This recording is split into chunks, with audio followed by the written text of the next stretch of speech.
Auch in der Altstadt von Jaffa gibt es eine kostenlose Stadtführung.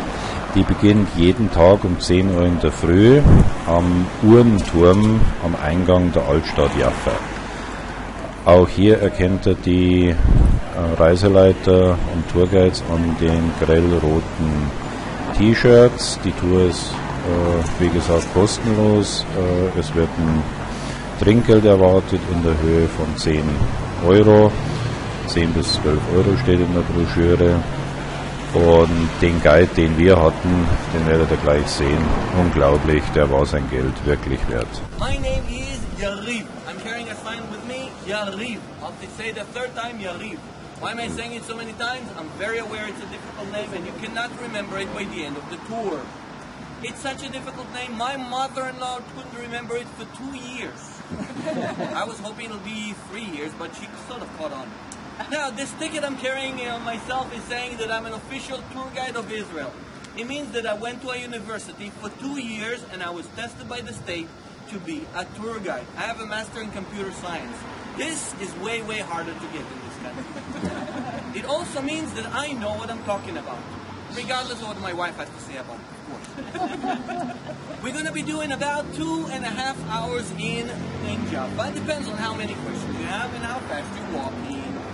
Now, this is the Sanaman's free tour. Why is it called a free tour? Is it because the guide is crazy? Well, yeah, I am. But it has nothing to do with it. It's basically working on tips. That means if you like the way I guided you, if you like my lame jokes, then hopefully at the end you will reward me for that. Let's start with the history of Jaffa, and we are starting right over here at the Stone Age. Except we have a little problem. While we have lots of remainders from the Stone Age in this country, in Jaffa, nothing. So we have to go a little bit higher in history to Chalcolithic time. Chalcos means copper. It's the copper time. Once again, lots of remainders in this country from that period of time. And once again, inside of Jaffa, nothing. So the history of this city here starts at the Canaanites' time. The Canaanites are the one who built the city and Jerusalem. Yes, they built both cities. The history of this city goes back 4,000 years. One of the most ancient cities in the world. Come along at about the same time with Jericho. At about 1200 BC, the 12 tribes of Israel are coming from Egypt. It's in the Bible. I'm sure all of you here know the Bible by heart, right? Yes. Oh, really? You came to Israel without learning the Bible? The 12 tribes of Israel came all over the country. One of them, the Dan tribe, settled right over here. That's the first time we can hear about Jaffa in the Bible. At about 1000 BC, King David is conquering Jerusalem, and then he wants to build the temple. He needs the cedars of Lebanon to build the temple, but God tells him, you are a man of war. Your hands are soiled with blood. You cannot build the temple. Your son Solomon will build the temple, but he can gather the material, can he? And therefore the cedars of Lebanon coming from Lebanon over here and being transported via the port of Jaffa. Second time we can hear about Jaffa in the Bible. At about 580 BC, we got the Babylonians come here. They destroy the country. They destroy Jerusalem. And they take all the Jewish people from here back to Babylonia. But 7 years later, the Persians are taking over Babylonia, and they're letting all the Jewish people back in here. So if you're really thinking about it, it's the Persians who made sure that this is a Jewish country. And who are the Persians today, by the way? Iranians. And what do they want to do to this country? Destroy it. You know what? At this point, they really should make up their mind. At about 330 BC, we got Hellenistic people here. Who are they? Well, they had a leader, a great leader. Who's that? Alexander the Great. And Alexander the Great is using Jaffa as a main port to get back and forth from Europe or from these places. Now, after that, we get a very weird name. It's called Hasmoneans. If you're not Jewish, you never heard the word. But maybe you heard the word Maccabees. Maybe you've been in an Israeli bar already and you drank a Maccabee beer. Really recommend it after the tour. When these people, the Hasmoneans, are able to throw away the Hellenistic people from Jerusalem and clear the temple, that is when Jewish people around the world are celebrating a holiday that's called Hanukkah. Sort of ended 3 weeks ago. Try and eat donuts in this country now. We only eat donuts during that holiday. By the way, what's the best donuts in America? Dunkin' Donuts lasted here 2 years in Bangkok. A more modern gate. This gate was broken in the wall. This you can see is a more modern gate. It's not a military type gate. It was broken in the walls after 1870. At that point, the Ottoman government is already feeling very comfortable. You don't need to be protected by an opposing army. Of course, they were wrong because in 1917, the British are taking over the city and the entire country. Now, this street right here is a modern gate. That means that over here on the left, there's already a restaurant of some type, and on the right, there's some type of a hotel. This is servicing to all the people who are coming into this country, Jaffa being the port of entry to this country for many, many people at the time. No airports. But the interesting thing about this street is the name. The name of the street is showing up right there on left or on the right. It says Rivka and Shlomo Abulafia. Wait a minute, that's exactly what I told you before, right? The Muslim Arabic family. But I'm pretty sure most of you will agree with me that Rivka and Shlomo is not an Arabic name. Those are Jewish names. Yes, because the street name and the restaurant's named after that guy. Shlomo Abulafia. Shlomo Abulafia is a person who was born to a very rich family coming from Beirut in Lebanon. He's very educated. He knows Arabic. He knows French. And in 1887, he becomes to be the French and Arabic teacher of the all-girls school. That's important. The all-girls school in a brand new neighborhood, a Jewish neighborhood created right outside of Jaffa called Neve Tzedek. So he is now the only male in our all-girls school. And lo and behold, he's having an affair with one of the students. And she gets pregnant. That is a scandal. That was plastered on all of the newspapers of Israel at the time. All of them. All 2 of them. And of course, because of that, she has to get married. They have to get married. They have 3 more kids. Later on, they become very rich. They have servants. They have a big house. They have servants, and one of them is an Arabic servant. But after he has 4 kids, Mr. Shlomo Abulafia gets sick and he dies. Now, the widow is living with 4 orphans and the Arabic servant in the house. The community who knows her background says, that's not appropriate. You need to let him go. You can't live with you. So she has to fire the servant. But the servants, the Arabic guy says to her, how can you fire me? I was the servant of the Abulafia family. And she tells him, yeah, but look, I'm giving you a lot of compensation, lots of money. And he tells him, what's money? What about the honor? I was the servant of the Abulafia family. He says, you want the name? Go ahead, take the name.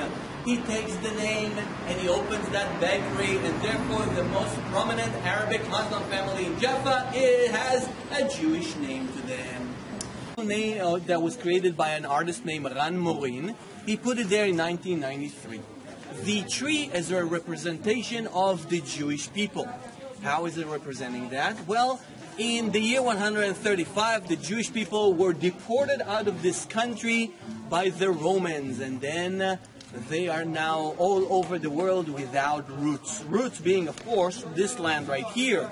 And because they uprooted, then the tree roots are not touching the ground. However, wherever there are Jewish people around the world, they're placing roots right in the community of where they are, and therefore you cannot see the roots. You'll see that it's inside of some kind of a vessel.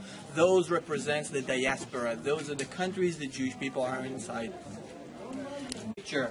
Well, if you look to your left, you'll see there's a whole bunch of palm tree right over on your left in this garden. Where is that? That is basically, that doesn't work.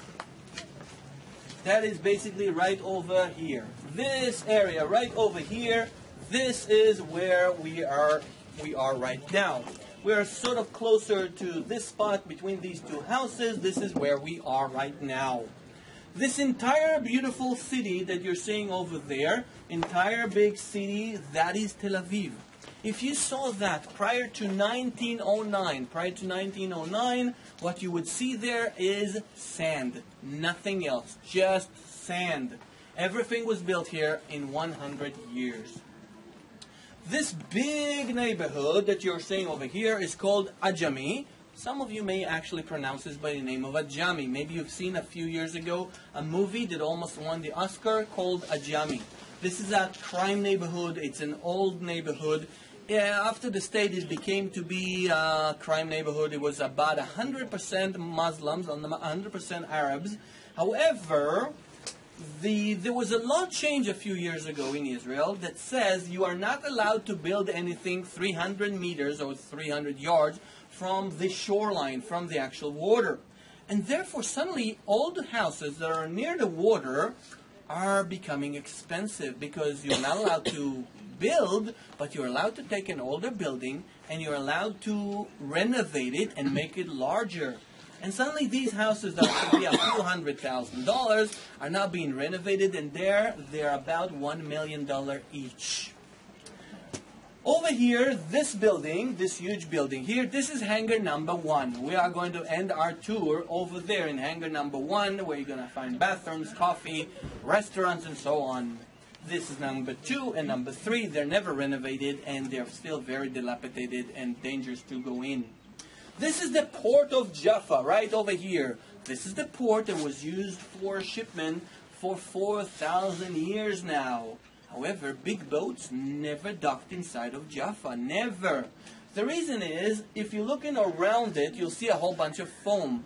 Those are rocks. There's a whole bunch of rocks, and the dark area in the water, those are sand barges. You cannot get near the port.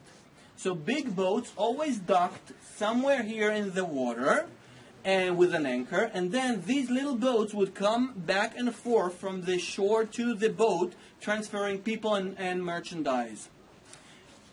In the old time, it used to be that it cost you such and such amount of money to go from Europe to Jaffa, to the shores of Jaffa. Now, one person over here with a boat will come over and will want to take you to the shore. And he will tell you it is costing you about the same as it cost you to get from Europe to the shore. You don't want to pay? That's okay. Go ahead, swim. What do we care? All right. We have the Wishing Bridge behind us. The Wishing Bridge. This bridge is for good luck. This bridge, the legend behind it, is that if you walk on the bridge, and this is called the Zodiac Bridge actually, if you walk on the bridge and you hold the metal ring that is carrying your sign, your zodiac sign, and you make a wish towards the sea, then your wish will come true. You'll have luck going on the bridge. Now this lucky bridge was hit by a truck 2 years ago. And therefore they are afraid it'll collapse and they closed it. You cannot go over it. Peter's Church. This church was created in the 1600s. And I know you're going to look at me, it's like, wait a minute, this looks brand new. Why do you mean it's 400 years old? Okay, so yes, it was built in the 1600s on top of a Crusader fort. But right behind me, they were renovated. It was renovated at the late 20th century. And that's why it looks pretty new. But yes, it is more than 400 years old. They're very inviting. You see the door behind me is open and you are very welcome to go and visit the place. The church is managed by the Franciscans. Who are the Franciscans? Well, if you look right above the door, there's a very big green cross there. The green cross has 4 crosses all the way around it. That is the Franciscan cross or the Jerusalem cross. The idea with that is the big cross is symbolizing Jerusalem is in the middle of the world, and those around are the 4 corners of the earth. The Franciscans are named after Franciscus of Assisi. He's a saint from Italy. He suffered from the wounds in his hand throughout his life. He suffered from bleeding through his hand. It's called stigmata. Stigmata wounds. He used to bleed from his palms. And if you look above the cross, you'll see there are 2 hands crossing. The one hand is the hand of Jesus. The bleeding is, of course, from the nail he suffered over the cross, while the other hand is the hand of Franciscus of Assisi. The Franciscans are the one who took over this country, or was given the authority over this country by the Pope over the Terra Santa, the Holy Land, after the Crusaders left. they made sure to purchase most of the Christian holy places in this country, and therefore as you go around the country to Christian sites, you will see that particular cross all over the country. They're the one who control most of them and maintain them very, very nicely. It's not in front of you. Down the steps, there's a very big metal door, and there's a very big yellow sign on it. If you could read the sign, you will say there, you're not allowed entry. This is the house of Simon the Tanner. Simon the Tanner. Well, a tanner is not a word we use lately, but the idea of a tanner is a person whose job is to take the hide of the animal, the skin of the animal, get it through processes and making leather out of it, so you'll be able to make coats and shoes or whatever other products you are making out of leather. Now, this is then the house of Simon the Tanner. You can read about him in the New Testament. Simon the Tanner was living over here, and in his house there was a young lady by the name of Tabitha.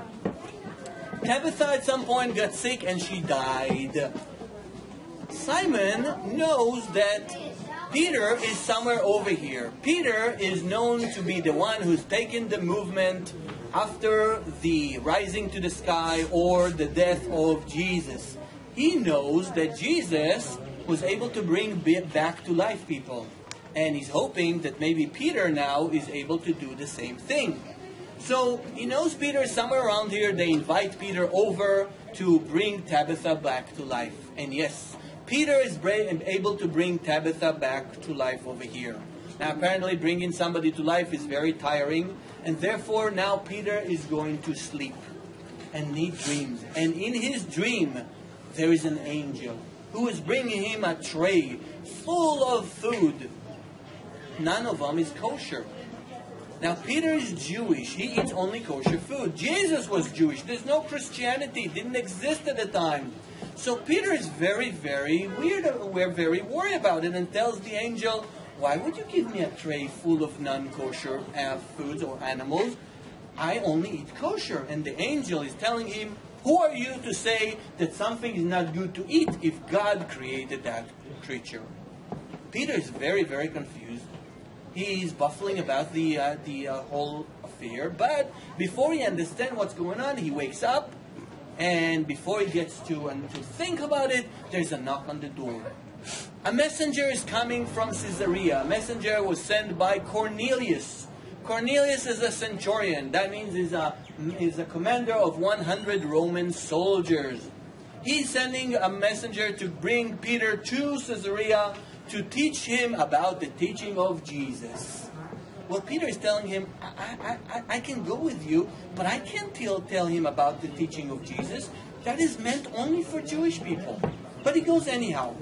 And right then, when he's standing in front of Cornelius, he understands the meaning of the dream. It is really not about the food. It's really about the fact that now you can teach the teaching of Jesus to non-Jewish people. In this house is where Judaism and Christianity actually separated. Now there's a sign on the house, as I said, you cannot go in there. Because at some point, the church that existed there during the Byzantine era, and we know there was a church, because if you look at the left and right of the door, there are big marble squares. Those are the bases for the hinges of the doors of the church. At some point during the Muslim era, this church became to be a mosque. There is a mosque inside the house. And therefore there's a dispute between Islam and Christianity over this house. The Israeli government, who is very aware of the dispute, decided that tourists cannot go in there. There's a family live there. It's an Armenian family called the Zecharian family. They live there. It's their house. They can bring their close friends there, but they are not allowed to bring any tourists in. And therefore this house that I'm sure many, many Christians in the world would love to go and visit is staying closed, and you cannot go and visit it.